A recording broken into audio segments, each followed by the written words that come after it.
आज ही ओला dock app download करें। ओला dock, doctor का अपॉइंटमेंट आसानी से। Assalamu alaikum. My name is Dr. Muhammad Anis and I'm a consultant dermatologist currently practicing at DHA Phase 6 Lahore. Today we are going to talk about vitamin C sensitivity and its alternatives.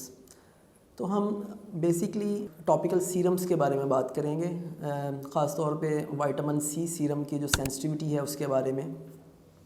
बहुत सारे हमारे patients हैं या हमारे जो clients हैं उनकी complain होती है कि विटामिन सी लगाने के बाद जो है वो स्किन के ऊपर स्टिंगिंग सेंसेशन आती हैं या इरिटेशन होती है या रेडनेस होना शुरू हो जाती है फेस पे। तो उसकी पहले हम वजूहात देख लेते हैं, फिर हम देखते हैं कि उसको प्रिवेंट कैसे कर सकते हैं और फिर हम उसके अल्टरनेटिव्स पे बात कर लेंगे। तो उसकी वजूहात में सबसे पहले जो हमने देखना है कि जो नॉर्मली हमारी स्किन है उसकी जो पीएच होती है वो तकरीबन 4.5 टू 5.5 के अराउंड होती है। लेकिन जो विटामिन सी की प्योरेस्ट फॉर्म है जिसे हम एल एस्कॉर्बिक एसिड कहते हैं, उसकी जो पीएच है वो काफ़ी एसिडिक है, वो आलमोस्ट 2.5 टू 3.5 के अराउंड है। तो जब प्योर विटामिन सी या स्कॉर्बिक एसिड आपके फेस पे अप्लाई होता है तो उससे ऑब्वियसली उससे देर आर चांसेस, अगर आपकी ऑलरेडी थोड़ी सेंसिटिव स्किन है तो वो उससे मज़ीद सेंसिटिविटी को बढ़ाएगा। एक तो ये वजह हो सकती है कि आप उसका मुतबादिल आप ये यूज़ कर सकते हैं कि आप थोड़ी सी modified form of vitamin C use कर सकते हैं, जैसे मैग्नीशियम एस्कॉर्बाइल फॉस्फेट है, आप ये वाले सॉल्ट्स यूज़ कर सकते हैं। आपने देखना है कि आपकी प्रोडक्ट कहीं एक्सपायर्ड तो नहीं है या ऑक्सीडाइज तो नहीं हो चुकी। विटामिन सी क्योंकि बहुत जल्दी जो है ऑक्सीडाइज हो जाता है, तो आपने देखना है कि उसका कलर चेंज तो नहीं हो गया, बिकॉज जब इसका कलर चेंज होता है तो ये थोड़ा डार्क ब्राउन और इवन के ब्लैक स्टोन में चला जाता है। अगर आप इस तरह का विटामिन सी अब फेस पे अप्लाई करेंगे तो वो भी आपकी स्किन को डैमेज करेगा। इसके अलावा थोड़ा सा हमारी स्किन में जो नर्व्स होती हैं थोड़ी सी उसको भी इरिटेट कर सकता है, जिसकी वजह से स्टिंगिंग सेंसेशन आ जाती हैं। और इसके अलावा जो है वो इसकी आप कंसंट्रेशन भी देख सकते हैं। ऑब्वियसली थोड़ी हायर कंसंट्रेशन होंगी तो वो आपकी स्किन को इरिटेट करेगी, और अगर थोड़ी लो कंसंट्रेशन होगी तो वो स्किन को कम इरिटेट करेगी। इसके अलावा आपने ये भी देखना है कि ऑलरेडी आपकी स्किन पे कोई स्किन कंडीशन तो नहीं है, लाइक आपको रोजेशिया का मसला तो नहीं है, आपको कोई और स्किन डिसऑर्डर तो नहीं है, आपको सेबरिक डर्माटाइटिस का इशू तो नहीं है।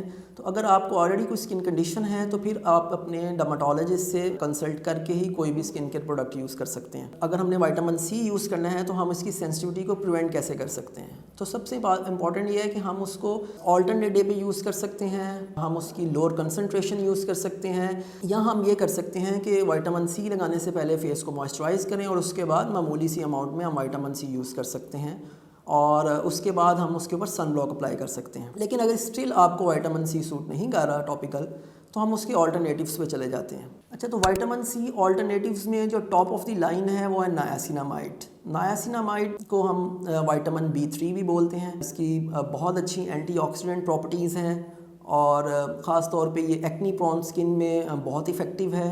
ये सीबम कंट्रोल करता है, जिसकी वजह से ओपन पोर्स भी रिड्यूस होते हैं, और एंटी इन्फ्लेमेटरी भी है।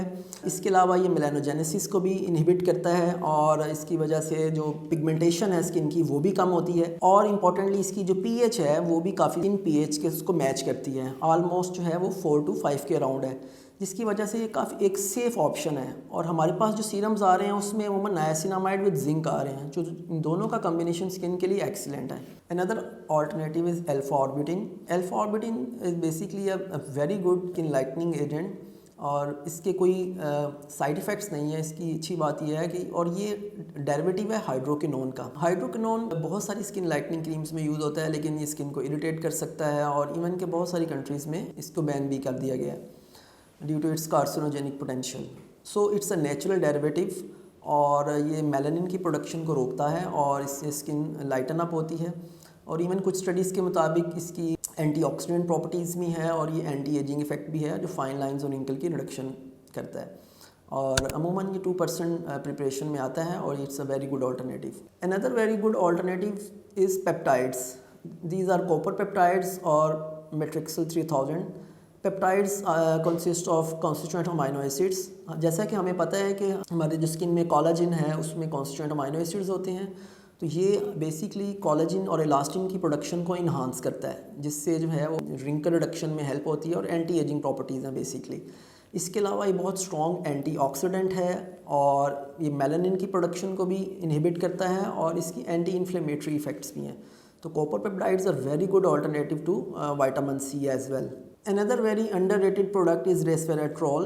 ये ना सिर्फ विटामिन सी बल्कि रेटिनॉल का भी अल्टरनेटिव है और इसकी बहुत अच्छी एंटीऑक्सीडेंट प्रॉपर्टीज़ हैं।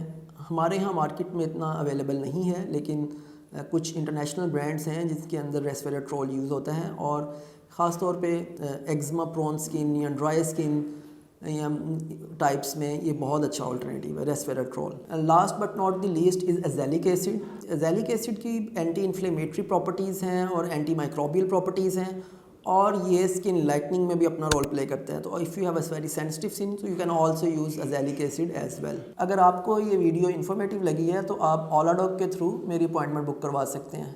Thank you. पाकिस्तान के टॉप डॉक्टर्स के साथ अपॉइंटमेंट बुक करें, वो भी पेशेंट फीडबैक देखते हुए। आज ही ओलाडॉग ऐप डाउनलोड करें। ओलाडॉग, डॉक्टर का अपॉइंटमेंट आसानी से।